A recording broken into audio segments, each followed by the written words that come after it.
spoštovani dekani Fakultete Ljubljanske univerze, spoštovani direktor Javne agencije za raziskovalno dejavnost, drugi gostje, dobrodošli na Kemijskem inštitutu. Že spet lahko predstavimo en že spet prelomni dosežek našega inštituta. Kolegu profesorju Romanu Jerali je uspelo pridobiti prestižni ERC Advanced Research Grant, kar je nedvomno velika prelomnica tako za inštitut kot seveda za kolega Jeralo in njegovo skupino. Na današnji predstavitvi mi dovolite, da povem par besed o tem dosežku. Potem bo naš slavnostni govornik dr. Tomaž Boh z ministrstva. V nadaljevanju bo pa kolega Jerala predstavil ta projekt. Ta projekt je pomemben iz več vidikov. Seveda je najbolj pomembno to, da je to svojevrstno priznanje profesorju Jerali, njegovi skupini. Skupino profesorja Jerala poznamo vrsto let po odličnih raziskavah z področja sintetske biologije in imunologije. Ta projekt je na področju sintetske biologije. Začel se že kar nekaj časa nazaj.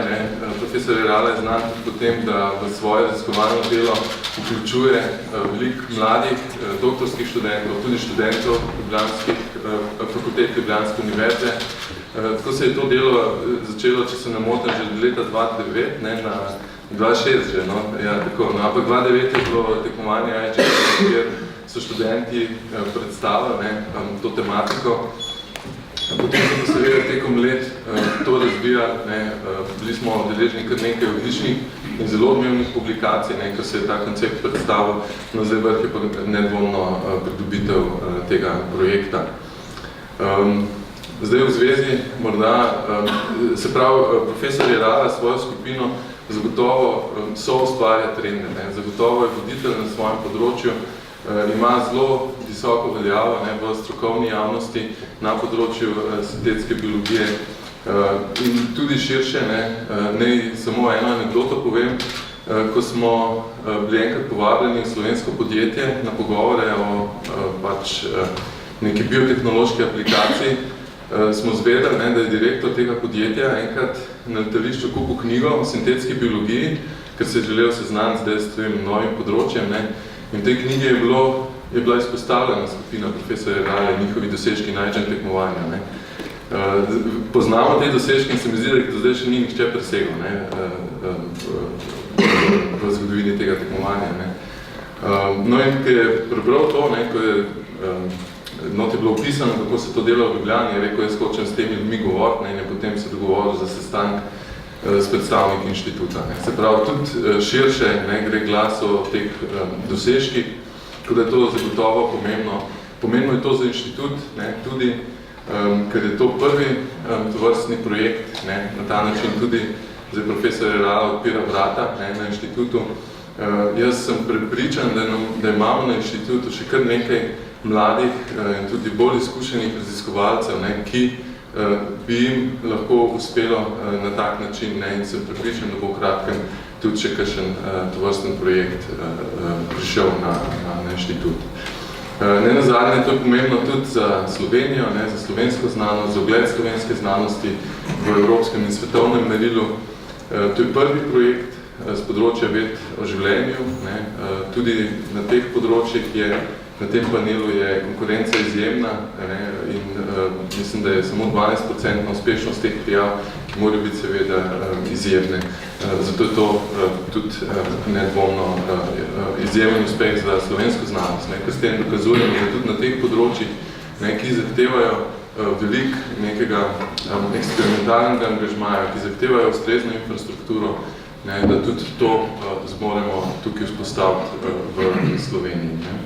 Zdaj pa preden dam besedo dr. Tomažu Bohu, bi samo še omenil morda to, da smo na inštitutu organizirali, da bo že skoraj 2 leti nazaj, obisk predsednika Evropskega raziskovalnega sveta, gospoda Burgonjona. Potem je ministrstvo še en dogodek organiziralo, Na obeh dogodkih smo razmišljali o tem, zakaj smo države, ki se vrščamo v to EU13 skupino, tako nedobre v pridobivanju teh projektov. Bilo je kar nekaj razmislekov, mislim, da tudi sedanji rezultati kažejo podobno sliko, da ni bilo zelo veliko neuspešnih prijav z tega področja. Zdaj ne vem, če smo kaj domislili na vseh teh srečanjih, zagotovo je to, da morajo biti projekti izjemni, ne glede na to, iz katere države prihajajo. Drugo je, da je bila nedvomna korelacija pokazana z višino vlaganj v države posamezne, v svoj znanstveno-raziskovalni prostor, kako je razvita znanost posamezne države za izplemanje teh projektov. Jaz upam, da bomo tudi pri nas zmogli uvideti, da je znanost pomembna za razvoj te družbe in začelo se je že tekom te vlade določene aktivnosti, določeni razmisleki, pogovori, smo skoraj zakon pripeljali do konca. Računamo zdaj, da bo se to nadaljevalo z naslednjo vladno ekipo in tudi z tega stališča, ko bomo ustvarjali dobre pogoje za delovanje znanosti, bo tudi nedvomno takih zgodb veliko več. Zdaj bi pa povabil gospoda dr. Tomaža Boha. Prosim. Najprej dobro jutro in iskrena zahvala za povabilo v imenu Ministrstva za izobraževanje, znanost in šport in seveda iskrene čestitke tudi v imenu ministrice, ki žal danes zaradi zadržanosti se ni mogla udeležiti tegale dogodka, pa vendar prenaša in sem dobil posebno nalogo, da posebne čestitke njene tudi osebne v tem kontekstu. Morda, spoštovani direktor, glede na to, da ste enkrat vmes uporabili eno od anekdot, bi pa še jaz eno v tem kontekstu, pred kakšnim 3 leti, mislim, da sem bil na enem relativno velikem, oziroma na zasedanju CSTP odbora OECD-ja v Parizu.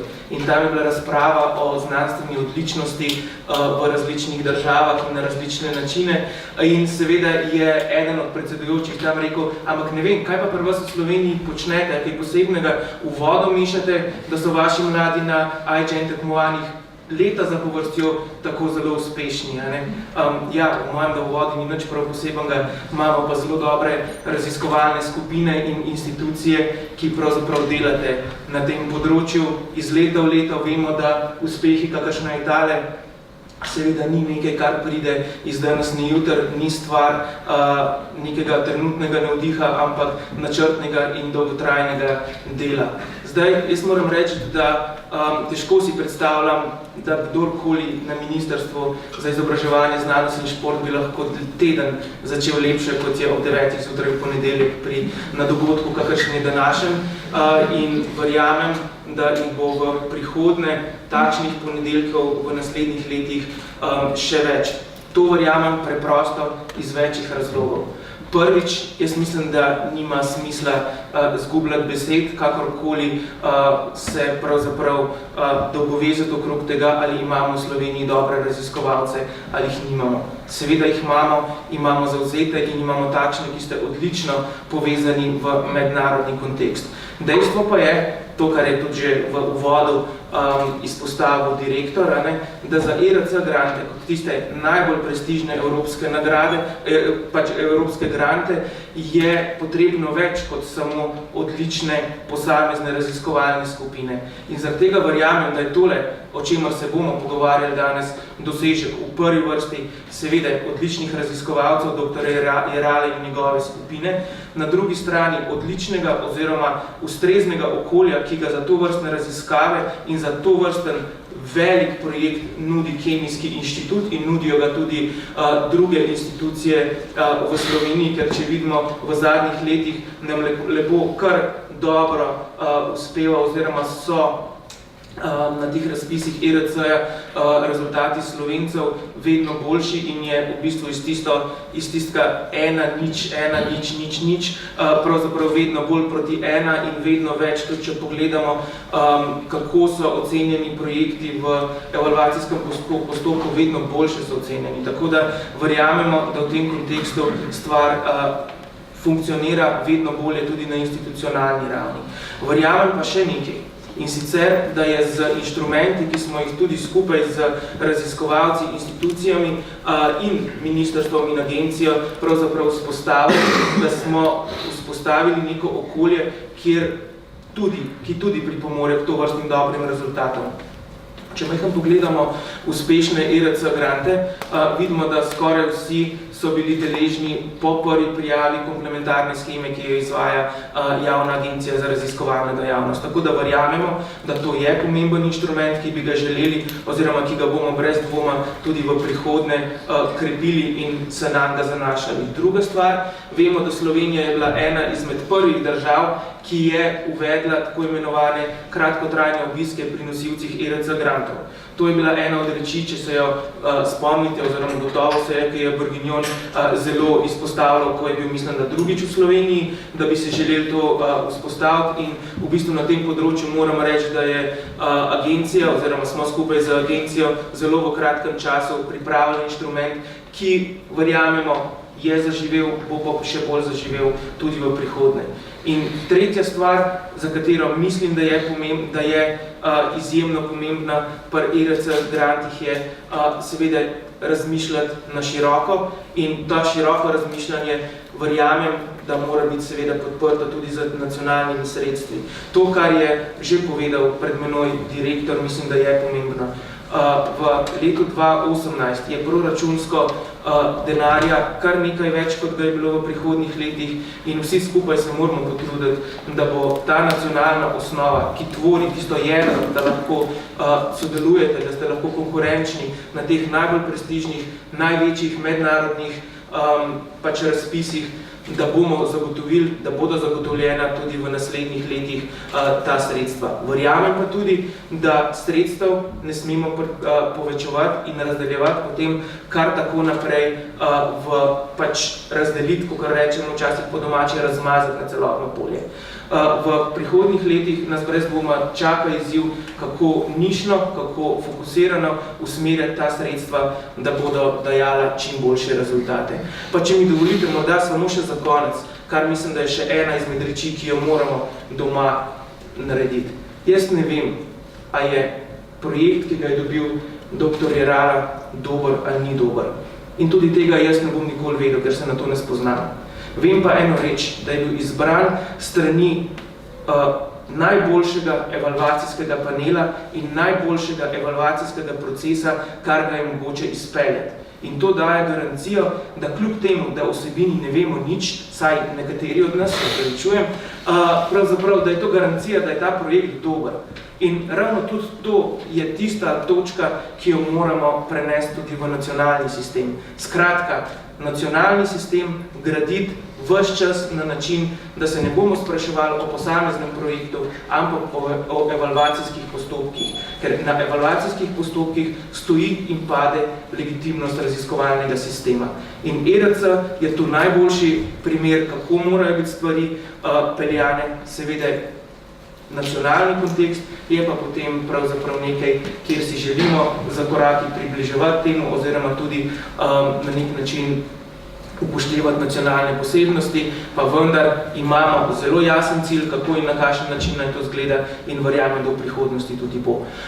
Glede na to, da je danes brez dvoma slavnostni govornik profesor Jeral, ne jaz, bi na tej točki zaključil. Še enkrat najlepša hvala za povabilo in čestitam skupini, čestitam instituciji in brez dvoma verjamem, da je to pomembna in lepa spodbuda tudi za vse mlade, ki jih tule vidim ogromno in tudi za tiste uveljavljene znanstvenike in se veselim naslednjih tovrstnih dogodkov. Hvala lepa. Spoštovani gosti, spoštovane kolegice in kolegi, dragi prijatelji, hvala lepa, da ste nas počastili in tudi z nami delite veselje ob tem lepem dogodku. Običajno sicer raje govorimo o rezultatih, torej o zadevah, ki smo jih že naredili, ki smo pokazali, objavili. To pot je pa izjema, zato ker ERC projekt, ki je kljub samo nekaj, že sam po sebi tako priznanje, ki ima veliko težo, ne samo v svetu, ampak tudi v Evropi.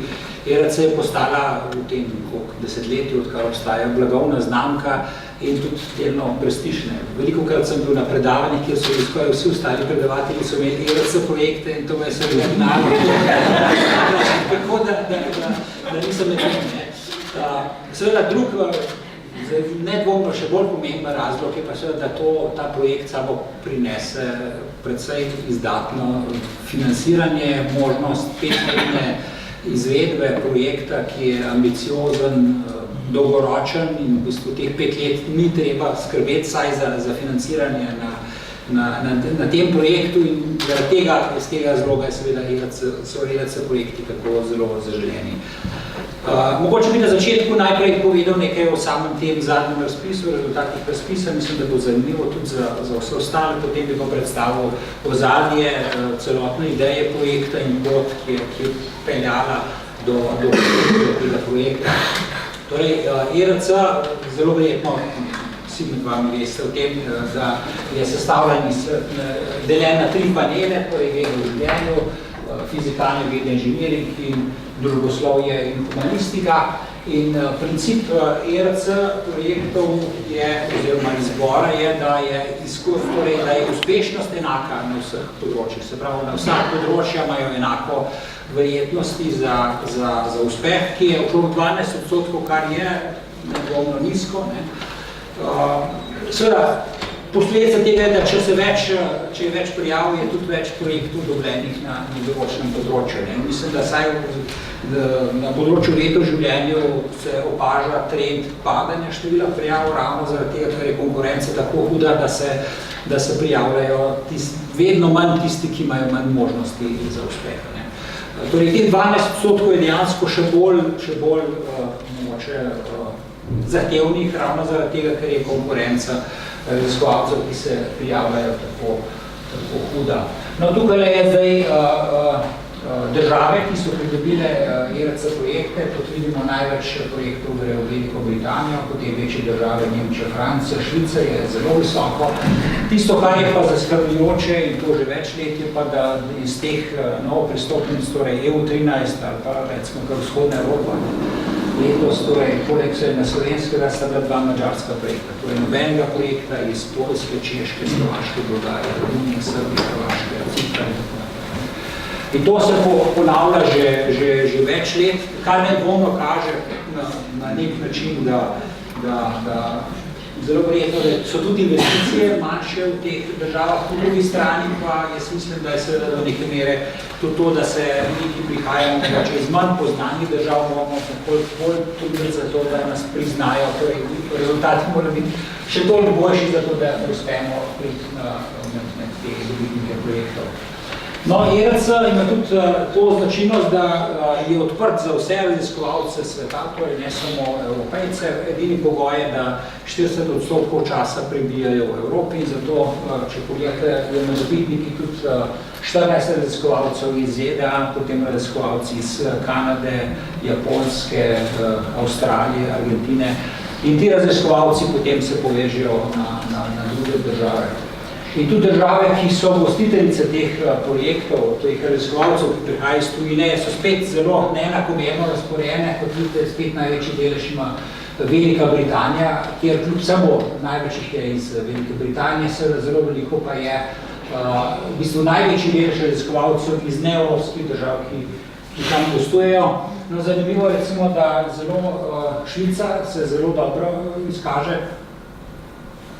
Torej, več raziskovalcev dobi ERC projekte v Švici iz tujine kot Švice, ki kandidirajo v Švici. Spet pa torej, vzhodna Evropa je pa seveda spet zelo slabo uspešna.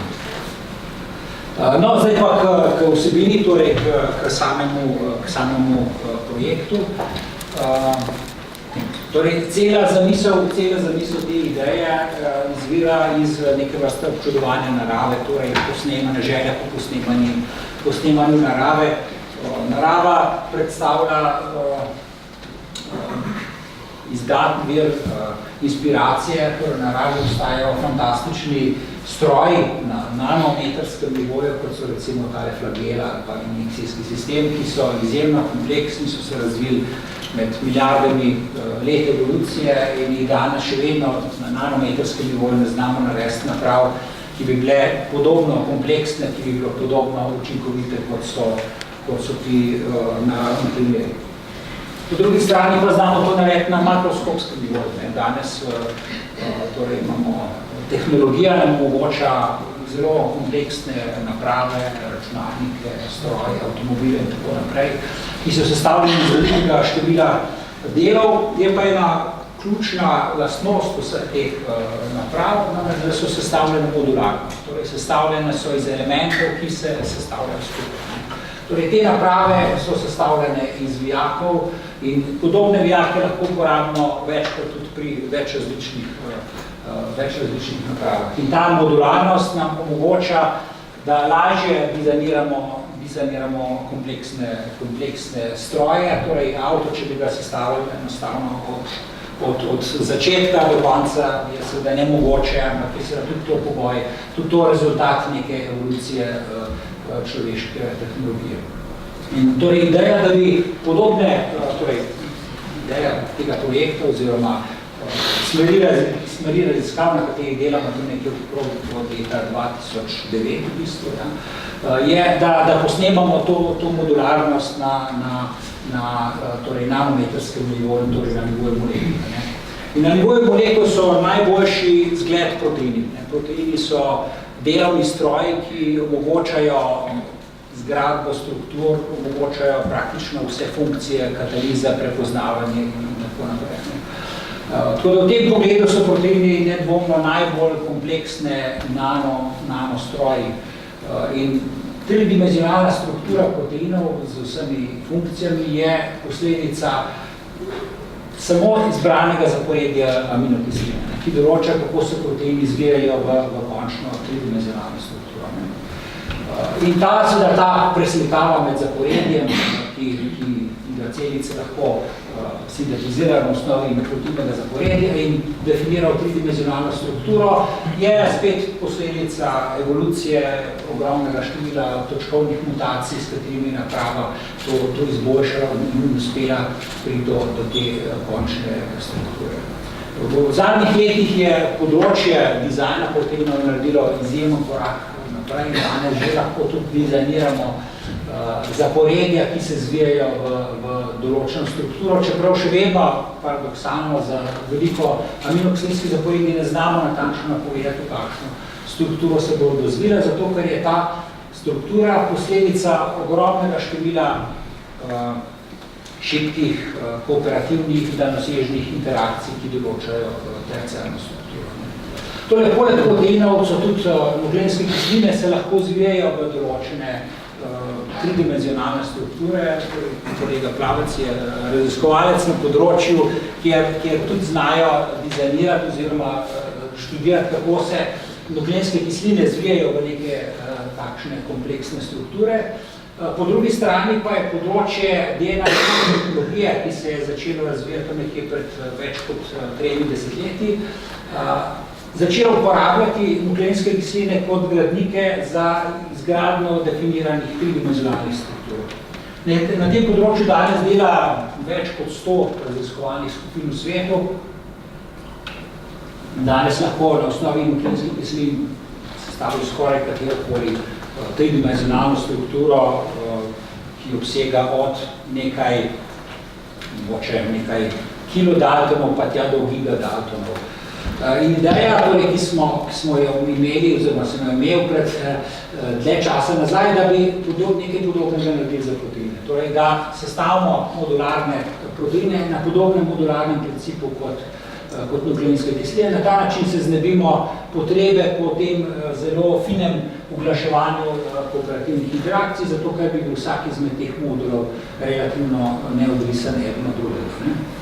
In gradnike, ki smo jih izbrali, zato so obvite vijačnice, to so proteini, ki se zvijajo v helikse, v vijačnice, tukaj je zdaj nekako pravokotno na tablo sta dva heliksa, ki se prek določenih interakcij povezujeta med sabo v paralelni ali antiparalelni smeri, podobno kot nukleinske kisline, ki se ravno tako na osnovi zaporedja povezujejo. To sta dva primera polimerov, ki jih lahko programiramo. Torej, s programiranjem zaporedja nukleotidov ali pa aminokislin lahko definiramo, kater segment je komplementarni drugemu segmentu. In ideja je bila, da lahko, torej, če imamo na voljo neke take module, sestavljene iz dimerov, potem lahko iz teh modulov sestavimo neko tridimenzionalno strukturo, neke vrste kletko. In tisto, kar je ostalo izziv, je samo kako pa dejansko te elemente povežemo med sabo, da se bodo sestavili v tako stabilno strukturo. Torej, cel koncept je bil naslednji, torej, ideja je bila v tem, da segmente, ki so komplementarni, povežemo eno dolgo polipeptidno verigo, jih med sabo povežemo s takimi gibljivimi zglobi, ki omogočajo gibanje teh segmentov med sabo in dva segmenta, ki sta komplementarna, v tem primeru se bosta povezala in tvorila tako vijačnico, ki tvori neke vrste rob katerega poliedra, ki ga želimo razdeliti. Tukaj je recimo primer ta prve tridimenzionalne strukture, ki sem je nekako dizajniral na papirju. Torej, ideja vidimo, da tukaj je veriga v eni sami neprekinjeni verigi, gre čez 6 robov tega tetraedra in vsak rob je sestavljen iz enega para, ovide vijačnice in se res začne in konča v istem ovalu. To je bila takrat ideja, ki se je zdela seveda zelo futuristična, science fiction bi rekel, in sem bil skoraj prepričan, da ne bo delovala, ampak kljub samo je ideja delovala. Torej, ideja je bila v tem, da vidimo tukaj, da se ti segmenti lahko dizajnirajo. Torej, prvi segment se povezuje s petim v antiparalelni smeri in torej za sestavo takega tetraedra potrebujemo 6 parov, ki se selektivno povežejo med sabo. In tukaj je tridimenzionalni model takega tetraedra z robovom približno 5 nanometrov. In tukaj zdaj za popolnoma dizajnirano strukturo. Od začetka do konca je aminokislinsko zaporedje dizajnirano in če imamo tako zaporedje, ga lahko stavimo bakterije, ki producirajo proteine, jih izoliramo in potem analiziramo. In izkazalo se, da je zadeva uspela, torej analiza z elektronskim mikroskopom, vidimo tukaj tetraedrsko razporeditev oglišč, stranice, nekoliko slabo se vidi, ampak nedvomno gre tukaj za tetraedre takšne velikosti, kot smo jih dejansko načrtovali. To smo takrat objavili v reviji Nature Chemical Biology in ta objava je doživela res zelo velik odmev z komentarji v revijah Science, Nature Biotechnology, ki pri tem ta članek že zavrnil in tako naprej. In v tej osnovi je tudi zelo veliko vabili na konference, recimo 3 različne vodjarske konference z področji biomimetikov, peptidov in tako naprej. Torej, tisto, kar je res pomembno, je ne samo ta struktura, ampak da gre za popolnoma nov koncept sestavljene strukture. Torej, v naravnih proteinih so globularni in sredica je hidrofobna in ta je tista, ki pakira elemente sekundarne strukture na točno določen način. V našem primeru pa vidimo, da ni nobene sredice, tukaj je dejansko kletka in hidrofobni segmenti so omejeni samo na te segmente in ti segmenti so med sabo neodvisni. Torej, vsak je modularen, ampak je topologija, zaporedje teh segmentov, ki določa končno tridimenzionalno strukturo. To smo pozdaj imenovali CCPO oziroma angleško coiled protein origami, torej proteinski origami na osnovi ovitih vijačnic. In torej, želeli smo pokazati, da je zadevo lahko razširimo, da ne gre samo za en posamen primer, ampak da lahko naredimo bolj kompleksne, nove strukture. In smo torej s kolegi sestavili tako platformo za napovedovanje struktur. Tukaj moram povedati, da je zelo pomembno sodelovanje s kolegi matematiki, s profesor Klavžarjem, Pisanskim, Nino Bašičem, ki so z matematično analizo vseh možnosti za sestavo kolegov. Torej, res tako zanimivo abstrahiranje končne strukture samo na osnovi zelo enostavnih matematičnih konceptov. Na koncu tega modeliranja dobimo zaporedje, ki ga potem lahko sintetiziramo in analiziramo z raznimi biofizikalnimi metodami. In v zadnjih parih letih smo to razširili, naredili več kot 20 različnih variant poliedrov, od raznih oblik tetraedrov do piramide, trigonalne prizme in tako naprej, s katerimi smo dobili pravila, s katerimi lahko bolj zanesljivo napovedujemo, modeliramo, pogledamo, kje so meje in možnosti te tehnologije. Pomembna je bila tudi karakterizacija struktur z zasipanjem zajednjensko svetlobo pod nizkimi koti, s katerimi lahko v raztopini torej analiziramo, kako se skladajo modeli za to sipalno krivuljo in po drugi strani za analizo te krivulje lahko dobimo tudi rekonstrukcijo molekulske ovojnice, ki je dejansko pokazala, da smo res naredili torej, take oblike. Torej, jasno je vidna v tem primeru tetraedrična oblika z jasno razvidno votlino v notranjosti tega poliedra. Torej, s pomočjo sodelovanju s kolegi iz Španije, kar nas žal ni elektronskih mikroskopov, ki to zmogli, smo potem analizirali tudi z elektronsko mikroskopijo in vidimo, da se te oblike lepo skladajo z analizo, ki smo dobili na osnovi SAXA. Naslednji korak za uporabo tega koncepta, teh proteinov, pa je bilo, da pogledamo, kako so kompatibilne te strukture z sesavskimi celicami. Večkrat sem na predavanjih dobil vprašanja, pa kaj pa celice naredi na te proteine, ali mogoče jih zaznava kot tuje, ali zdaj so taki špičasti, mogoče celici to ne bo všeč. No, izkazalo se je, da celice nimajo nič proti temu, pokazali smo, da se v sesavskih celicah lepo sestavljajo, celo v živih organizmih smo pokazali, da se te celice v tem primeru v jetrih sestavijo, da so funkcionalne in da torej še več pokazali smo, da ti proteini ne tvorijo nobenega vnetja, nobenega škodljivega učinka, kar odpira pot za možne medicinske, predvsem vendar tudi številne druge uporabe te tehnologije. Zdaj, kakšna je bila pa pot do tega ERC projekta, torej pot ni bila enostavna, čeprav lahko seveda rečem, da se je splačalo. Ne nazadnje je to bila tudi stimulacija za odlično, zato da smo se trudili, da dejansko smo še boljši. Torej, uspel sem v tretjem poskusu, torej prva prijava za ERC projekt je bila leta 2011, v tem primeru je bila vsebina projekt na osnovi kombiniranja področij, na katerih delujemo, torej naravna imunost in sintezna biologija, torej analizo signalizacije prek tega adapterja MID-88 in uporabo modifikacijo za sintezno biologijo. Potem leta 2014 je bil podoben projekt, kot je sedaj, TOPOFOLD in potem končno tretjič uspešen projekt. No, torej, takrat za prvo prijavo sem dobil komentarje, da prvo en del projekta ni nič novega, drug del je pa tak, da ga pač ne bomo nikoli mogli narediti. Potem, kot vidite tukaj s tem publikacijam, smo pokazali, da recenzenti niso imeli prav. Torej, na področju MID-88 smo objavili 2 članka v reviji Blood, potem članek v Nature Communications, Science Signaling, na področju sintezne biologije smo dosegli še bistveno več, kot je bilo predvideno v projektu, torej članek o dizajnu signalizacije na osnovi sintezne biologije, članek v Nature Chemical Biology, Nature Communications, Nucleic Acid Research, aplikacija terapije v molecular therapy.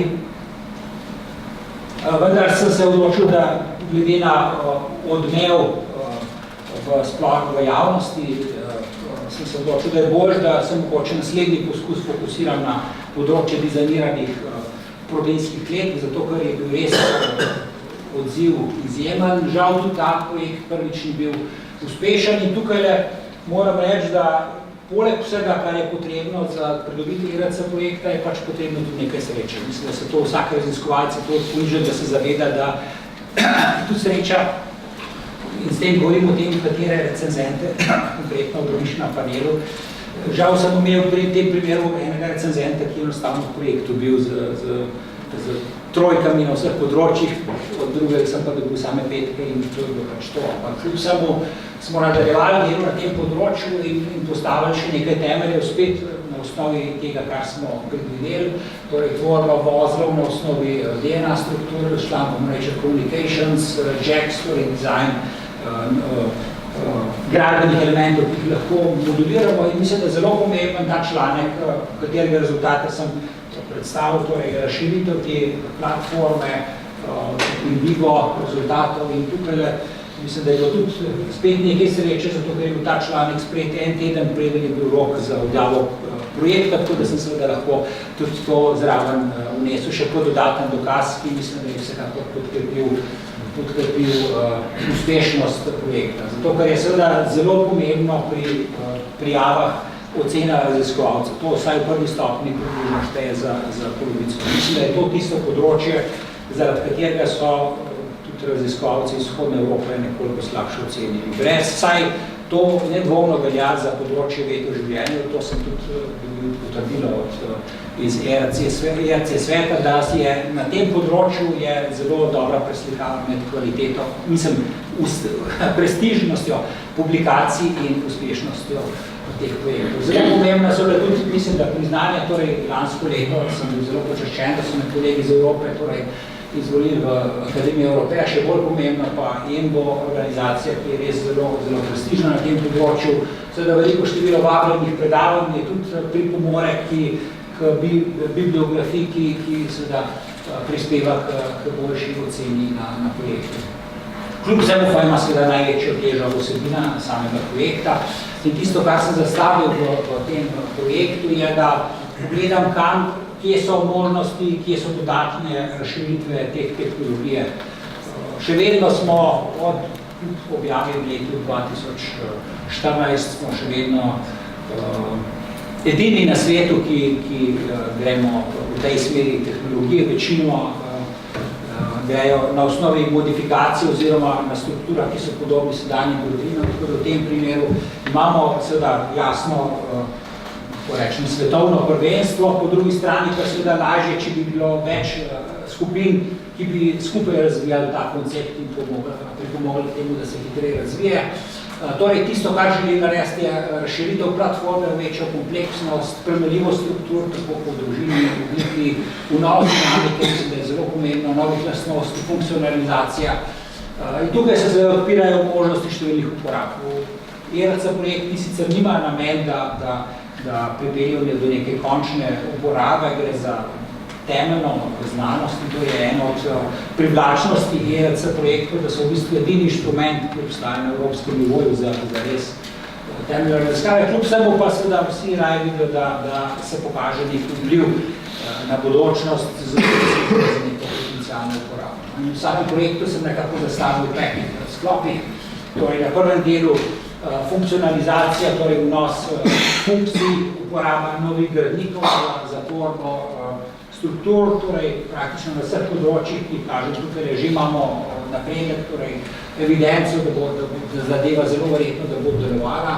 Potem pakiranje v kletke, to je eden od zelo pomembnih izzivov, kako lahko uspemo zapakirati v te kletke nek tovor, lahko so to bodisi zdravila, lahko so to encimi, lahko so to senzori, torej kako, in tukaj na tem področju sem predvidel več možnih strategij. Tvorbo vozlov na osnovi DNK smo že pokazali, da lahko tvorbo vozla, torej tukaj je zdaj, sem pozabil na te modele, tukaj imamo primerjavo navadnega proteina, ki je kompakten, in tega našega proteina, ki je modularno. Zdaj, kot vidite, sem tega bolj pisano pobarval, zato da zgleda bolj privlačen kot tale dolgočasen protein. Samo vidite, da je bistvena razlika. Zdaj, tisto, kar se tukaj, te vijačnice, vidite, da se zavijajo. In če so te vijačnice dovolj dolge, potem, ko jih povežemo skupaj, bo začele tvoriti vozle. In vozlane strukture bo nedvomno imele neke nove, če ne nazadnje mehanske, kinetične in podobne lastnosti, ki jih lahko s to platformo izkoristimo, za razliko od tega, kjer je pa to v bistvu zelo, zelo težko izvedljivo. In ne nazadnje končni izziv dinamika.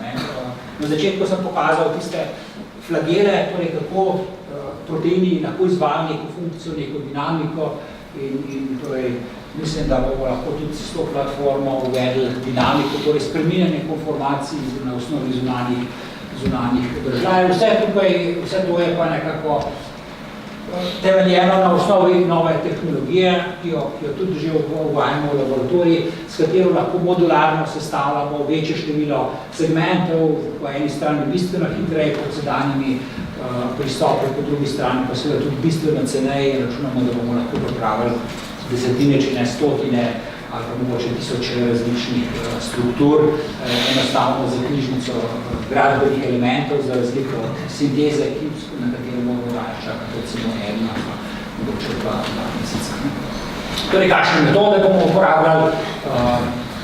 Predvsem tudi teoretičnega, torej matematična analiza, povezava, modeliranje, racionalni dizajn, modularno sestavljanje genov. Zelo pomembna je seveda tudi analiza, karakterizacija z biofizikalnimi metodami, CD fluorescenca, sipanje svetlobe z različnimi metodami, XLMS, plazmonska resonanca in seveda tisto, kar je mogoče največji izziv, visoka ločljivost, da res pokažemo, da dobimo bolj natančno to, kar želimo. Tukaj je kristalografija bo pomembna, ampak najbolj primerna tehnologija za to je pa nedvojno krioelektronska mikroskopija. Žal je v Sloveniji še nimamo, upam, da bomo uspeli v naslednjih upam čim prej dobiti, zato ker je to nedvomno inštrument, ki je zelo pomemben za vede v življenju.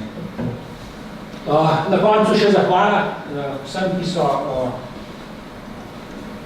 pomembno pripomogli k temu projektu.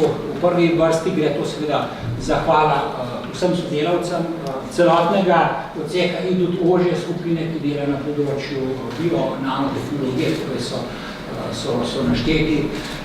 Torej, za takimi sodelavci je seveda delo lažje, torej hitreje, torej z ljudmi, ki z veseljem izvajajo, ki so navdušeni, motivirani, zato je seveda možno narediti zelo lepe stvari. In mislim, da bo ravno sestavitev te projektne skupine eden od največjih problemov. Če bomo imeli enkrat dobro ekipo, potem mislim, da bo zadeve ne bo problem.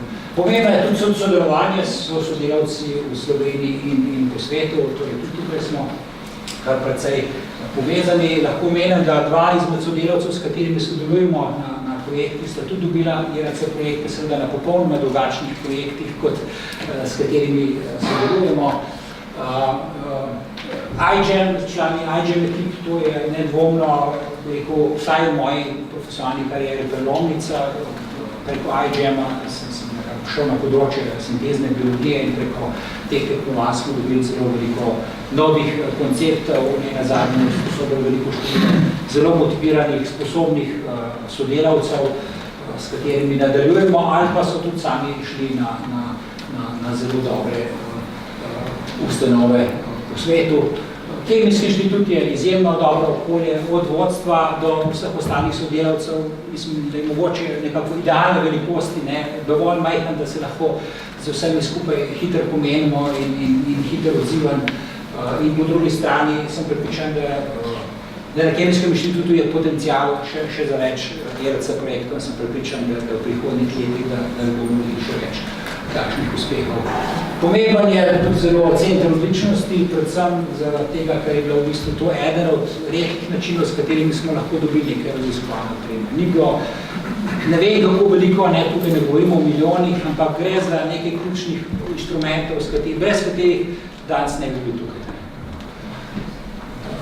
AZA je omogoča sredstva za to, za program, projekte, za to, da smo sploh izvajati tisti osnovni pogon. Nihče na svetu ne želi samo od IRC projektov, vsi želijo predvsem od nacionalnih sredstev, IRC pa samo še češna na torti, ki omogoča še razvoj odličnosti v določeno smer.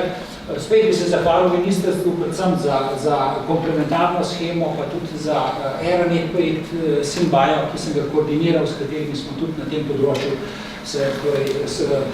ki so nam tudi omogočili preživeti, lahko tako rečem. Vsake dolg časa pri financiranju so valovi gor in dol in vsakič me je bilo seveda precej hudo, ko enostavno precej dobrim sodelavcem nisem mogel podaljšati zaposlitev, zato ker enostavno smo bili neki finančni stiski. V tem primeru so bili taki projekti, ne samo zato, pa predvsem zaradi znanosti, ampak brez tega bi težko ohranili takšno skupino. Seveda komplementarna shema, za katero tudi jaz vsekakor zelo močno podpiram in tudi sam sem imel po letu 2014 komplementarno shemo, ki mi je omogočila, da smo v to smer naprej nadaljevali in postavili dobre temelje za IRC projekt. In s tem bi zaključil svojo prezentacijo. Hvala vam še enkrat, da ste danes tukaj in seveda z veseljem odgovorimo vsa vprašanja.